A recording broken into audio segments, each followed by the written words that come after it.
کیا آدم علیہ السلام ہی انسانیت کی ابتدا تھے یا انسانیت کی ابتدا اس سے پہلے شروع ہو چکی تھی؟ نفس واحدہ کہ جس کا ذکر قرآن میں 5 مرتبہ ہوا ہے، تو کیا ہر جگہ نفس واحدہ سے مراد آدم علیہ السلام ہی ہیں؟ اور اگر میں کہوں کہ نہیں، نفس واحدہ سے مراد صرف اور صرف آدم علیہ السلام نہیں ہیں،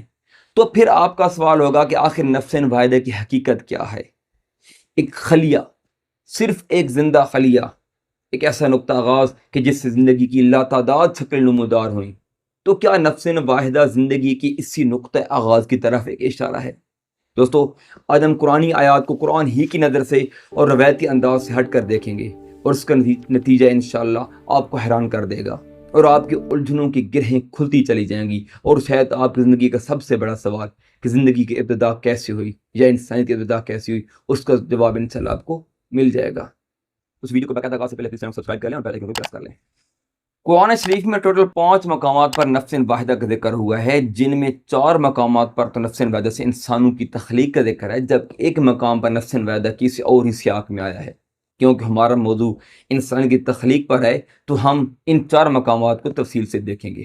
3 مقامات پر تو کلاسیکی مفسرین اتفاق کرتے ہیں کہ نفس واحدہ سے مراد آدم علیہ السلام ہی ہیں، جبکہ سورہ اعراف کی آیت نمبر 189 میں نفس واحدہ پر علماء کا اتفاق نہیں ہے، کیونکہ جہاں آیت نمبر 190 میں شرک کی نسبت موجود ہے، تو اکثر علماء نے جہاں نفس واحدہ سے مراد آدم علیہ السلام ہی لیے ہیں، لیکن اگلی آیت میں تعویل کی ہے، جبکہ بعض محققین مفسرین نے یہاں نفس واحدہ سے مراد آدم علیہ السلام نہیں لیے، بلکہ انہوں نے ہر انسان کا باپ ایک ہوتا ہے اس کو لیا ہے، یا انسانی اصل لیا ہے، یا ایک انسانی مشترکہ اصل حقیقت جس سے انسانی نکلی ہے اس کے لیے ہے، مطلب ایک انسانی کا ایک بیسک پوائنٹ جہاں سے تمام انسانی نکلی ہے۔ نفس واحدہ کا لغوی معنی ایک جان، ایک ذات یا ایک وجود ہے۔ اب چونکہ اس ایک مقام کے جہاں نفس واحدہ کا ذکر ہے لیکن وہاں آدم علیہ السلام مراد نہیں ہے، تو یہ بات تو واضح ہو گئی ہے کہ یہ ضروری نہیں کہ نفس واحدہ سے مراد صرف اور صرف آدم علیہ السلام ہی ہوں۔ جمہور مفسرین کا اس بات پر اتفاق اس لیے ہے کہ نفس واحدہ سے مراد آدم علیہ السلام ہیں، کیونکہ آدم علیہ السلام ہی کو انسانیت کی ابتدا سمجھا جاتا ہے، جبکہ قرآن میں یہ بات واضح نہیں ہے، مطلب قرآن میں اس کی کوئی نص موجود نہیں ہے کہ نفس واحدہ آدم علیہ السلام ہی ہیں یا آدم علیہ السلام ہی پہلے انسان ہیں۔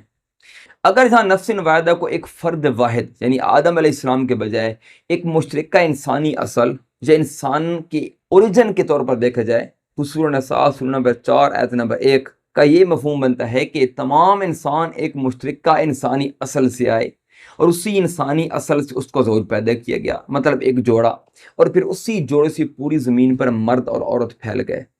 چونکہ نفس واحدہ سے اس کا ایک جوڑا پیدا کرنے کا ذکر ہے، تو ہر شخص کا خیال خود بخود حضرت آدم علیہ السلام اور حضرت ام حوا کی طرف چلا جاتا ہے۔ لیکن کیا صرف آدم علیہ السلام ہی سے اس کا جوڑا پیدا کرنے کا ذکر ہے، یا عام انسانوں کے لیے بھی اس کا اشارہ موجود ہے؟ دوستو، سورہ نحل سورہ نمبر 16 آیت نمبر 72 اور سورہ روم سورہ نمبر 30 آیت نمبر 21 میں عام انسانوں سے خطاب ہے، اور انہی میں سے ان کو زوج پیدا کرنے کا ذکر ہے، مطلب جوڑا، مطلب انسانی مردوں کے لیے انہی کی جنس سے ان کی زوج مطلب انسانی عورتیں پیدا کی گئی ہیں۔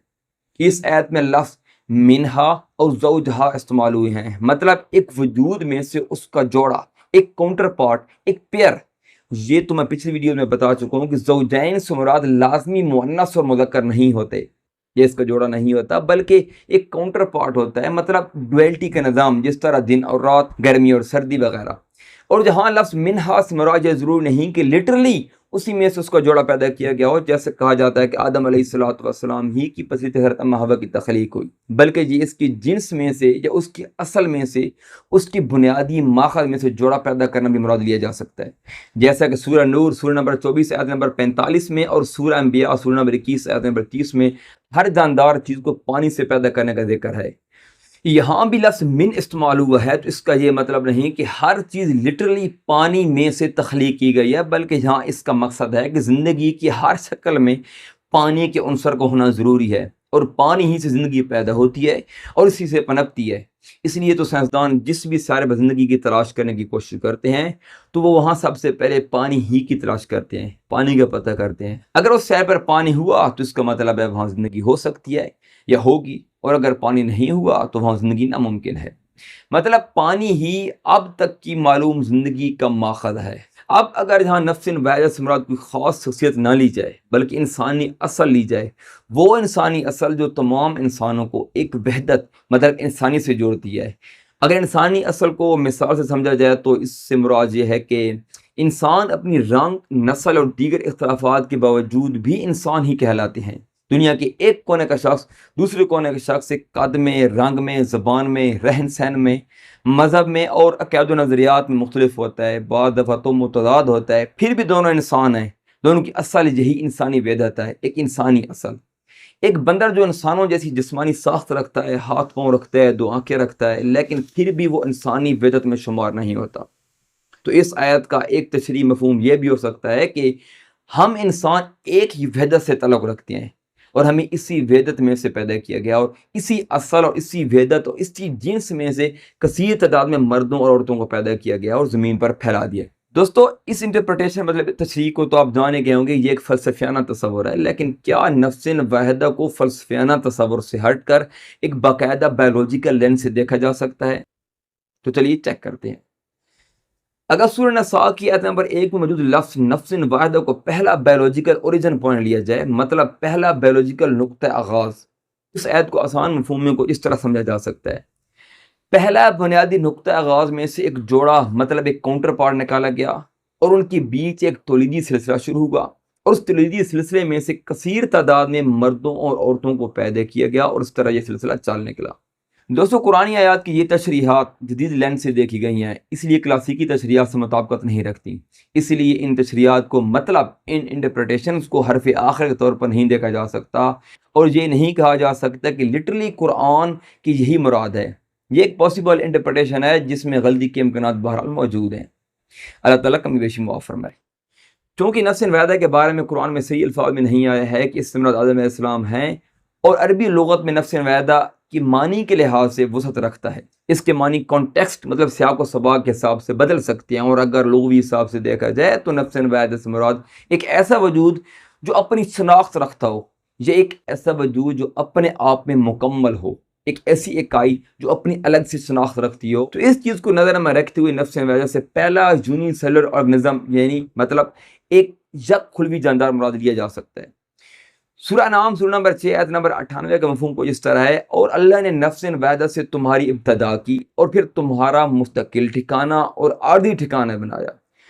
اگر اس آیت کے ایک ایک لفظ کو کھول کر بیان کیا جائے تو یقین مانی اللہ تعالیٰ کی حکمتیں کھول کر سامنے آتی ہیں اور انسان جھومنے لگتا ہے۔ تو چلیے اس آیت کو ایک سرسری ویو کے بعد اس آیت کے الفاظ کو اپنے میں مقامات پر رکھ کر تشریح کرتے ہیں۔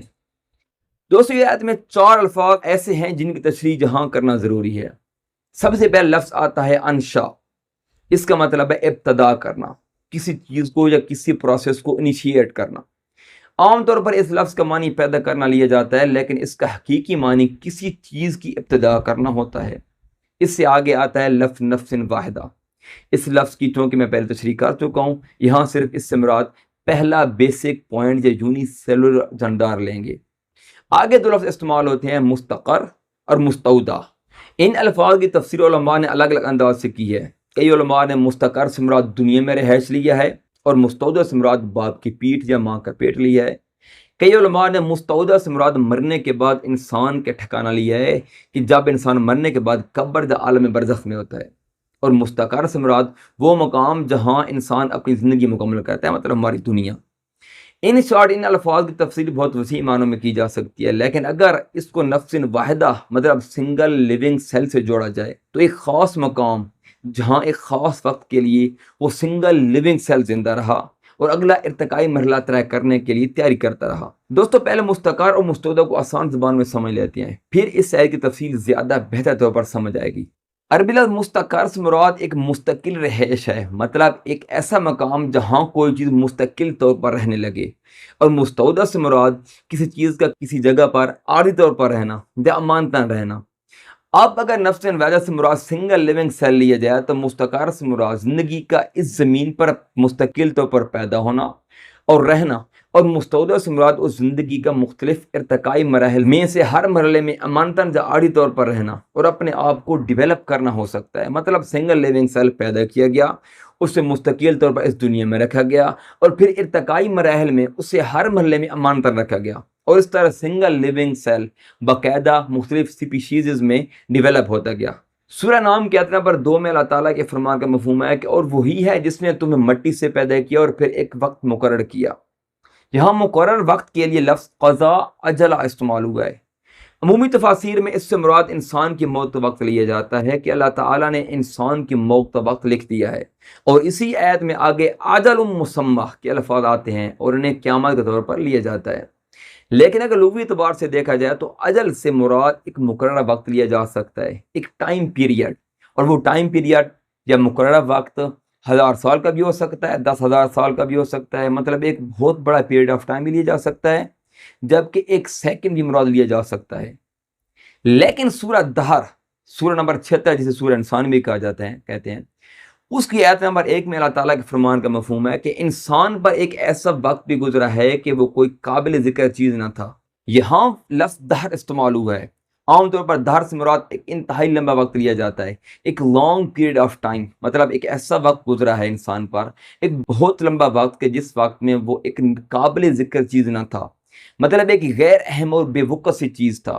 اس کی تشریح عام طور پر ماں کے پیٹ کے اندر کے وقت طور پر لی جاتی ہے، جبکہ لغوی اعتبار سے اس کو ہم ایک انتہائی لمبا ہزاروں کروڑوں سال پر محیط وقت لے سکتے ہیں۔ مطلب انسان اپنے پہلی سٹیج ایک سنگل لیونگ سیل کے صورت میں کسی جگہ ٹھہرا رہا، ایک لمبا ہزاروں سال لمبا وقت، اسی دہر یعنی ہزاروں یا لاکھوں یا کروڑوں سال اس وقت میں غیر اہم اور ناقابل ذکر صورت میں ڈیولپ ہوتا رہا، یہاں تک کہ اس سٹیج پر پہنچ گیا کہ وہ غیر اہم سے اہم اور ناقابل بیان سے قابل ذکر چیز تک ڈیولپ ہو گیا۔ اور ناقابل ذکر چیز رہنے میں کتنا وقت گزرا، اس آیت میں آگے آتا ہے کہ اللہ تعالیٰ ہی بہتر جانتا ہے کہ وقت کتنا ہے، مطلب وقت اللہ تعالیٰ کے یہاں ریکارڈڈ ہے،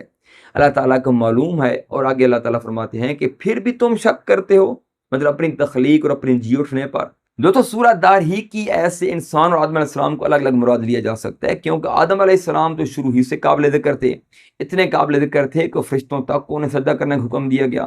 جبکہ انسان کسی وقت ناقابل ذکر چیز تھا۔ سورہ زمر سورہ نمبر 39 کے آیت نمبر 6 کے مطابق انسان کو نفس واحدہ سے پیدا کیا گیا، پھر اسی سے اس کا جوڑا بنایا گیا، مطلب اس سنگل سیل کی ڈویژن ہوئی، مطلب اس کی تقسیم ہوئی، پھر یہ سلسلہ چال نکلا۔ اور اس کی وضاحت سورہ دہر کی آیت نمبر 2 میں ہوتی ہے کہ انسان کو ایک مخلوط نطفے سے پیدا کیا گیا اور اسے تدریجی عمل سے گزار کر اس کے کان اور اس کی آنکھوں کو اس قابل بنایا کہ وہ سن اور دیکھ سکیں، مطلب آرگنز کی، انسانی باڈی کی ڈیولپمنٹ ہونے کی بات ہو رہی ہے، ان کا ارتقاء ہو رہا ہے۔ کوئی بھی چیز اگر ارتقائی مراحل سے گزر کر آتی ہے تو اس ایک لمحہ ایسا بھی ہوتا ہے کہ جب وہ چیز شروع کی جاتی ہے ایک دم سے وجود میں نہیں آ جاتی، تو انسانی آرگنز کہ جنہیں اس قابل بنایا گیا کہ وہ اپنے کام انجام دے سکیں، ان کی بھی ایک ابتدا تھی، ایک انیشیل پوائنٹ تھا، اور اس کا اشارہ سورہ مومنون سورہ نمبر 23 آیت نمبر 78 میں ملتا ہے۔ اس آیت میں انسانی سننے، دیکھنے اور دل، مطلب اچھائی اور برائی سمجھنے والا دل کی ابتدائی پوائنٹ کا ذکر ہو رہا ہے۔ یہاں بھی لفظ انشاء استعمال ہوا ہے، مطلب ان آرگنز پر، ان جسمانی اعضاء پر ایک وقت ایسا بھی گزرا ہے کہ جب یہ انشاء کے سٹیج تھے، انشاء کے سٹیج پر تھے، مطلب سننے، دیکھنے اور سمجھنے کے ابتدائی حصہ، ایک انیشیل پوائنٹ۔ یہاں دل کے لفظ افیدہ استعمال ہوا ہے، افیدہ سے مراد ایسا دل جو جذبات رکھتا ہو، وگرنہ ایک دل کے لیے، مطلب ایک عضو کے لیے عربی میں لفظ قلب استعمال ہوتا ہے۔ انسان کے قلب مطلب دل پر ایک وقت ایسا تھا کہ جب اس میں جذبات شروع ہو رہے تھے، جذبات اور احساسات کا انشاء ہو رہا تھا، کیونکہ افیدہ کا لفظ صرف انسانوں کے لیے استعمال ہوا ہے، باقی کسی چیز کے لیے نہیں۔ اس ایسے اشارہ مل رہا ہے کہ اللہ تعالیٰ انسان پر احسان فرما رہے ہیں کہ اے انسان، تجھے ایک ایسا دل عطا کیا گیا جو جذبات رکھتا ہے، محبت کے جذبات، نفرت کے جذبات، غصے اور پیار کے جذبات، پھر بھی تو شکر ادا نہیں کرتا۔ اور یہ جذبات انسانی قلب کے اندر بلٹن نہیں تھے، مطلب ان جذبات کو انیشیٹ کیا گیا، ان کی ابتدا کی گئی۔ تھیوری آف ایولیوشن کے مطابق زمین پر موجود تمام جاندار یا پھر جو بھی زندگی کی شکل ہے، اس کی ابتدا ایک سنگل سیل سے ہوئی۔ یہ کچھ حد تک درست ہے، کیونکہ انسان کی ابتدا ایک سنگل سیل سے ہوئی، اس کا اشارہ ہمیں مل رہا ہے۔ لیکن انسان پر ایک ایسا وقت گزرا کہ جب اس کے آباء و اجداد بندر تھے یا ایپس تھے، یہ غلط ہے، کیونکہ سورہ روم سورہ نمبر 30 آیت نمبر 20 کے مطابق انسانوں کو مٹی سے پیدا کیا گیا، پھر اسے بشر بنایا، پھر اسے زمین پر پھیلا دیا، مطلب بیچ میں انسان کی تخلیق کی ابتدا اور بشر بننے تک کے بیچ میں کسی قسم کا ایسا سٹیج نہیں تھا کہ جب وہ بندر تھا۔ ہاں اس کی جسمانی اعضاء آج کی انسانی جسمانی اعضاء سے مختلف ہو سکتے تھے کیونکہ وہ ایولیوشن کے پروسیس میں تھا، لیکن زمین پر جو بھی زندگی موجود ہے یہ اپنے اپنے جوڑوں سے پھیلی، جس کا اشارہ سورہ شورى سورہ نمبر 42 آیت نمبر 11 میں ملتا ہے کہ ہر چیز کو اس کے جوڑوں سے پیدا کیا گیا اور پھیلایا گیا۔ دوستوں اگر اس تمام گفتگو کو چند جملوں میں سمیٹا جائے تو انسان کو مٹی سے پیدا کیا گیا، ایک نفس واحدہ سے، پھر اس کو ایک لمبے عرصے تک کسی جگہ ٹھہرایا گیا، مطلب زمین پر کہیں بھی، اور پھر اس کو امانتاً یا عارضی طور پر رکھا گیا، مطلب ارتقائی مراحل کے ہر مرحلے میں عارضی طور پر امانتاً رکھا گیا، پھر نئے مرحلے میں ڈال دیا گیا، اور یہ ایک انتہائی لمبا وقت تھا، ایک دہر تھا کہ جس میں انسان ناقابل ذکر چیز تھا۔ پھر انسان کے اندر دیکھنے، سننے اور جذبات سے بھرا دل عطا کیا گیا، مطلب اسے ناقابل ذکر سے قابل ذکر بنا دیا گیا۔ یہاں تک تو ہم یہ سمجھ چکے ہیں کہ انسان کس طرح پیدا ہوا اور اس کی کانشیس ہونے مطلب باشعور ہونے میں کتنا وقت لگا۔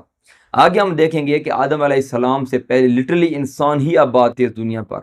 اور کچھ بھائیوں کے سوالات کے جوابات بھی ہوں گے، اور ہم انشاءاللہ اس ٹاپک کو کنکلوڈ کریں گے۔